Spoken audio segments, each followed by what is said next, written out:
네, 마지막 배팅이 11년 전 마카오에 있었던 마카오 김입니다. 도박 중독이 우리 삶을 망가뜨리는 치명적인 이유가 뭐라고 생각하시나요? 바로 도박이라는 큰 자극 때문에 우리의 항상성 레벨이 바뀌고 뇌의 보상체계의 구조가 바뀌어 더 이상 일상의 소소한 행복을 느낄 수 없게 되는 것. 전 이거라고 생각하는데요. 그래서 오늘은 도박 중독에 빠져 바뀌어버린 도파민의 항상성 레벨과 우리의 망가진 뇌의 보상 체계를 원상 복구시키기 위한 구체적인 방법에 대해서 이야기 나눠볼 건데요. 그 전에 여러분 소고기 좋아하시나요? 저도 참 좋아하는데요. 소고기는 왜 맛있을까요? 원래 맛있는 음식이어서? 혹은 가격이 비싸니까 더 맛있게 느껴지는 걸까요? 이렇게 한번 가정해 보죠. 돈이 굉장히 많아서 소고기를 날마다 사 먹을 수 있는 사람이 있다고 칩시다. 그 사람이 날마다 소고기를 먹는다면 그 사람도 소고기가 맛있을까요? 처음엔 맛있겠죠?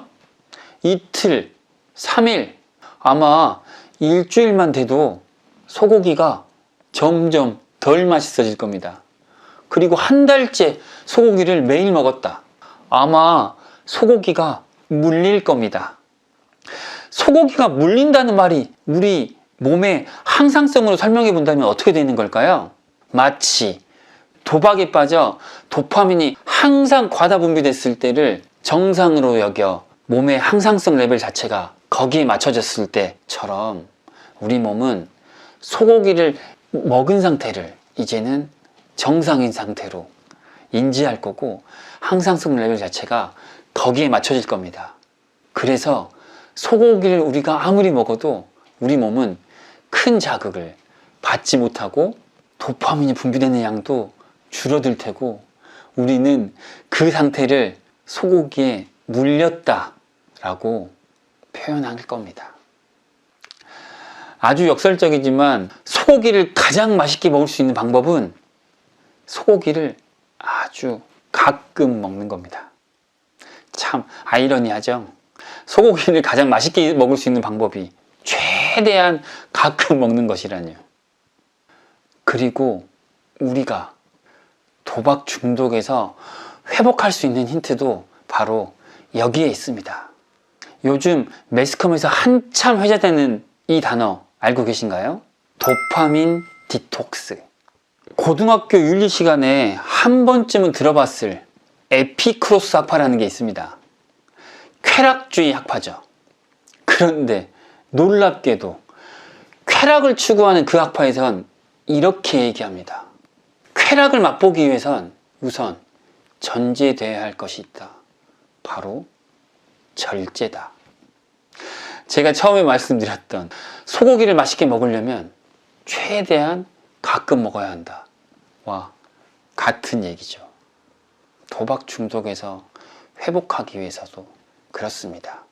우리의 망가진 도파민 항상성 레벨을 정상으로 돌리고 뇌의 보상 체계를 원상 복구시키기 위해선 그래서 일상의 소소하고 작은 것들에 행복감을 느끼기 위해선 먼저 절제가 필요합니다. 그게 바로 도파민 디톡스입니다. 도박 중독에서 회복하기 위해서는 도박빚을 죽을 똥 살 똥, 투잡 쓰리잡, 경제적인 궁핍함에 쪼들려 가면서 갚아보라고 하는 이유는 바로 여기에 있는 겁니다.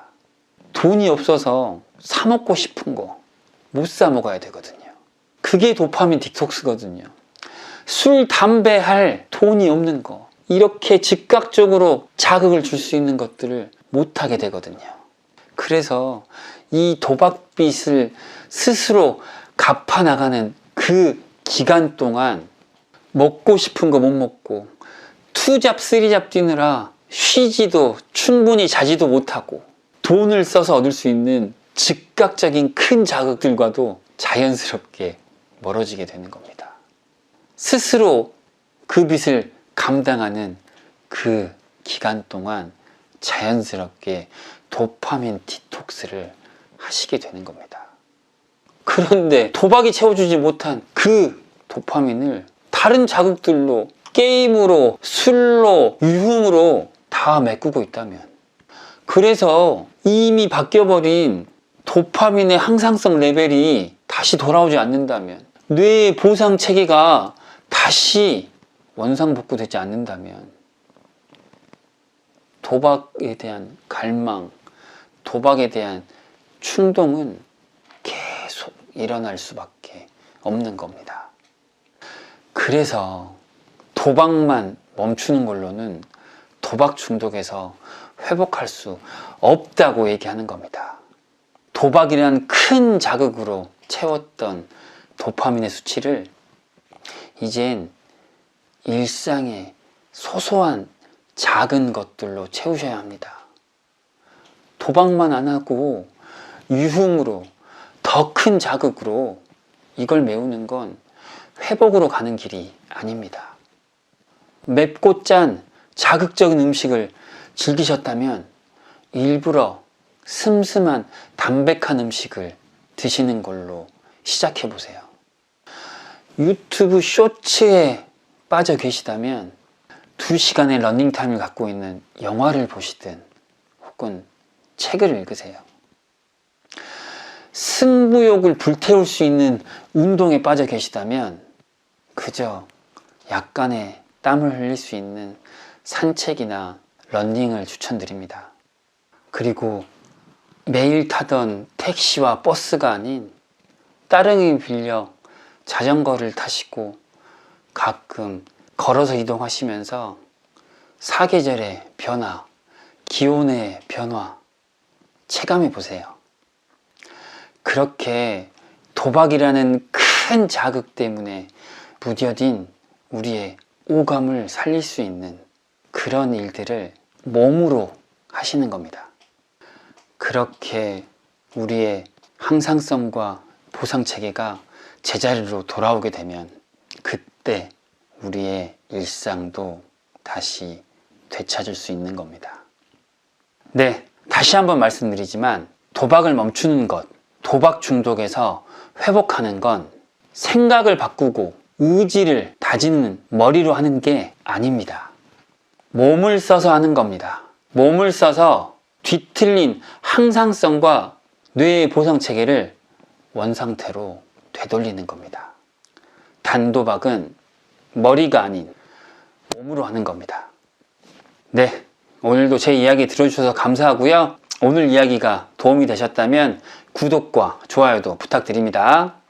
네, 그럼 결코 녹록지 않을 회복과 성장의 길, 여러분의 건투를 빕니다.